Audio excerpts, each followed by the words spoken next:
India ने deal की है ताइवान की कंपनी फॉक्सकॉन के साथ, जो कि प्रोजेक्ट लेकर आ रहे हैं इंडिया में सेमीकंडक्टर चिप्स का। अब गुजरात जो कि इंडिया का एरिया है, वहां पर सेमीकंडक्टर चिप्स के हवाले से इंडस्ट्री लगने जा रही है। ये बहुत बड़ी अचीवमेंट है। खबर एजेंसी है रॉयटर्स। उसके मुताबिक जो बाइडेन इंतजामिया ने अमेरिकी कंपनियों को चीन को चिप बनाने का सामान देने से साफ इनकार कर दिया है।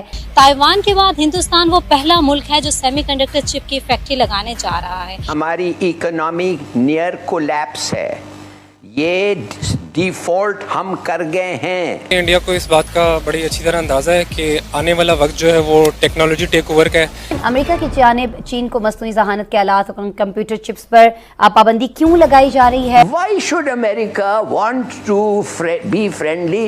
जो एक अनपॉपुलर आदमी है, जिसका रेपुटेशन नहीं है, खत्म हो गया है। जैगुआर इंडिया ने खरीदी है, रेंज रोवर इंडिया ने खरीदी है, ठीक है, पाकिस्तान ने क्या खरीदा? डॉलर आपको 250 रुपये के लिए मार्केट में नहीं मिलेगा। ना सिर्फ चाइना को, हम तो बिल्कुल कंपटीशन में नहीं है, लेकिन स्टिल उनका हमारा अपर एंड रहेगा रीजन में। आपके लेटर्स ऑफ क्रेडिट खत्म हो गए हैं, कोई देता नहीं है, आपको फौरन पेमेंट चाहते हैं। आखिर वजह क्या है? टेक्नोलॉजी को देखें तो पूरी दुनिया इंडिया को फोकस कर रही है, इंडिया को प्रेफर कर रही है बिजनेस के लिए।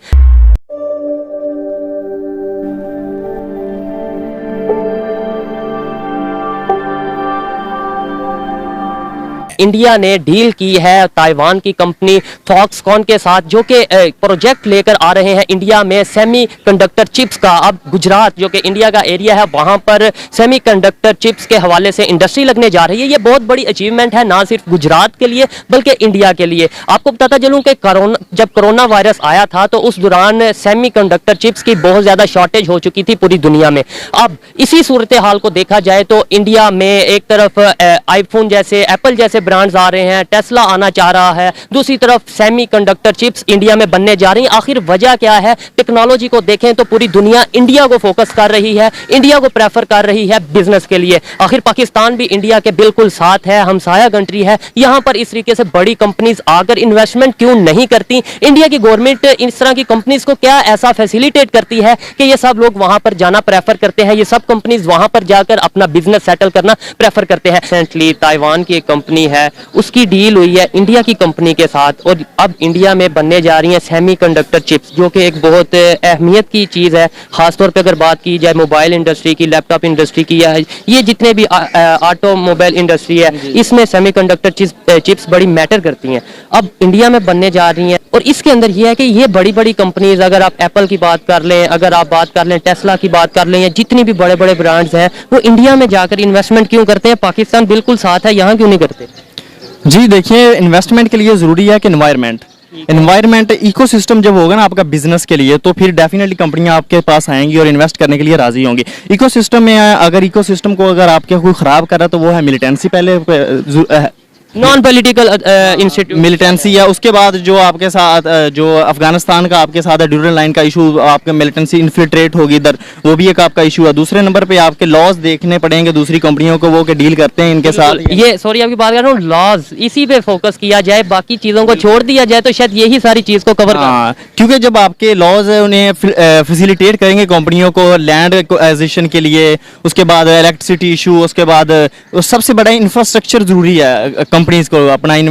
फॉर एग्जांपल अगर कंपनी अपना बिलियंस डॉलर इधर इन्वेस्ट कर रही है तो आपके तो आए दिन हड़ताल हुई रहती हैं, कोई भी टीएलपी हड़ताल कर रही है, कभी कोई चीज हड़ताल कर रही है, कभी लेबर हड़ताल। हाँ, तो ये चीजें डेफिनेटली कंपनियों को, इंडिया में ये सब कुछ नहीं होता। इंडिया में भी है, लेकिन डेफिनेटली अगर उनका कुछ तो है जो इधर हमारे यहाँ क्यों नहीं कर रही? फिर अगर इंडिया में नहीं है तभी कर रही है ना, अगर होता तो शायद वो ना करती। इंडिया ने अगर है भी, लेकिन उनका फिर भी एक लॉ एंड ऑर्डर सिस्टम ठीक है तो इधर कर रही है ना, वो फैसिलिटीज ज्यादा प्रोवाइड करते हैं, प्रोवाइड कर रही हैं, क्योंकि इन्वेस्टमेंट के लिए फैसिलिटीज लाजमी है। क्योंकि एक बाहर का बंदा कभी भी आपके पास बिलियन इन्वेस्ट नहीं करेगा जब तक आप उसे प्रॉपर इन्वायरमेंट नहीं देंगे। अच्छा, मुझे ये बताएं, जिस तरीके से अभी इंडिया प्रोग्रेस कर रहा है खासतौर पे इंडस्ट्री के हवाले से, और फॉरेन जो इन्वेस्टर हैं इंडिया में आ रहे हैं, आपको नहीं लगता कि एक टाइम पे आएगा कि इंडिया हब बन जाएगा एशिया का बिजनेस के हवाले से? जाहिर है जब आपके पास इन्वेस्टमेंट आएगी, कंपनीज लगेंगी तो हब तो बनेगी।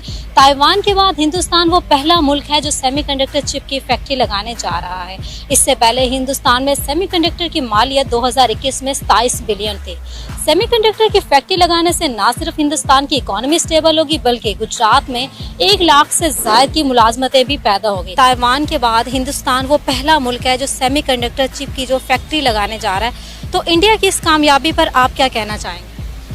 देखिए, इंडिया को इस बात का बड़ी अच्छी तरह अंदाज़ा है कि आने वाला वक्त जो है वो टेक्नोलॉजी टेक ओवर का है। इकनॉमीज़ जो है वो आपकी टेक्नोलॉजी इनोवेशन पे चलेंगी।